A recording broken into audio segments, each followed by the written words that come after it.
is brought to you by realestate.com.au, Australia's #1 address in property. With more properties for sale than anywhere else, we make it easier.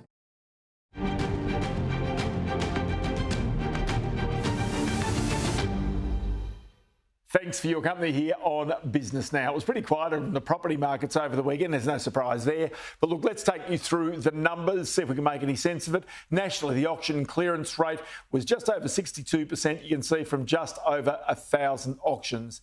In Sydney, 410 auctions took place. That's slower than normal. And the clearance rate, you can see here, 66.3%, which is pretty good under the circumstances. It was a similar performance in Melbourne, where there were 265 auctions. That is super quiet. But the clearance rate there was just above 66%. In Brisbane, just 72 auctions. The clearance rate here, 47%. In Adelaide, 46 auctions. That's really quiet. And you can see it was a tad under 61%, the clearance rate. And in Canberra, just 33 auctions and the clearance rate almost 67%.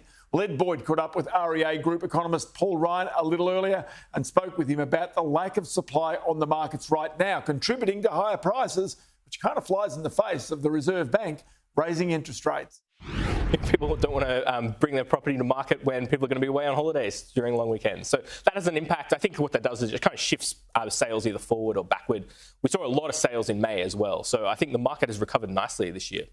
Looking ahead, though, the next few weeks, how much stock is coming onto the market as we get further into June and July?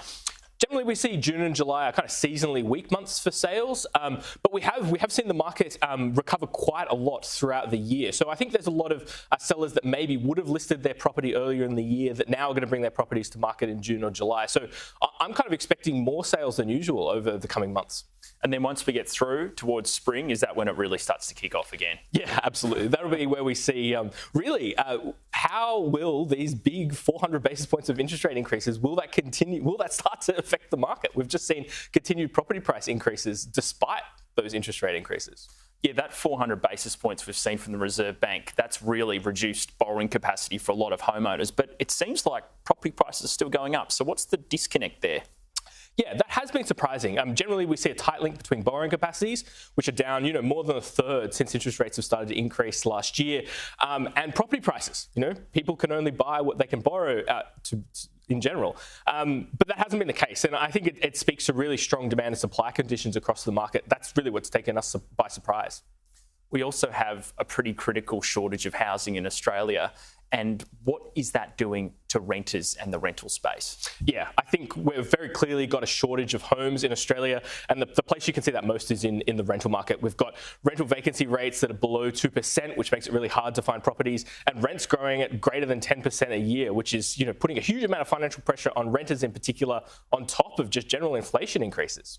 And what's the solution for those renters that are really struggling? Do they just have to grit their teeth and bear it until more homes are eventually built over the next 3, 4, 5 years? I think that's the reality. I think we're likely to see strong rent growth over the coming months.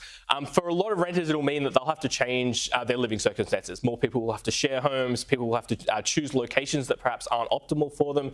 Those are the types of sacrifices that I think a lot of people across Australia are going to have to make over the coming months. Yeah, the governor of the Reserve Bank actually said in Senate estimates a couple of weeks ago, people might need to find a housemate. That sounds pretty strange, but that's not a good situation to say this is the solution to housing in Australia, is move in with more people. But that's unfortunately the reality for a lot of renters at the moment. And on the RBA, they did lift rates last week. I mean, were you surprised by that rates call from the governor? I was. We expected higher rates. We weren't expecting them this month. But I think it goes to show that the RBA has recognised that wages growth and just fundamentally underlying inflation pressures are so strong that rates need to be higher. And so they thought, let's get the job done now and do it. I think there's more rate increases to come. The timing of that is a little uncertain, but I wouldn't be surprised if the RBA raises rates again, maybe in August. And how big an issue do you see inflation being over the rest of this year? I think inflation has peaked. Inflation is getting better. It's not getting worse. That's the good news.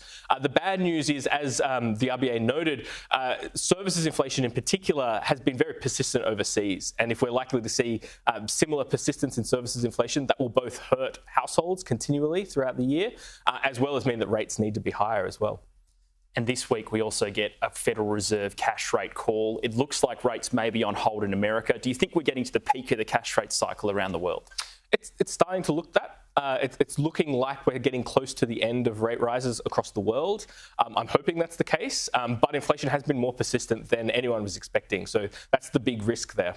And just looking ahead to next year, we could see cash rate cuts and a real boom for property. Is that a possibility? Continued boom for property, maybe.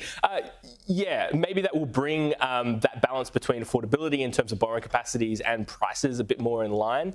At the moment, it's a real struggle for anyone trying to get out of that really, really tough rental market into the housing market. Borrowing is just so constrained at the moment. So any sort of relief on that would be welcome to a lot of people. Paul Ryan from REA Group, thanks so much for your time. Thank you very much.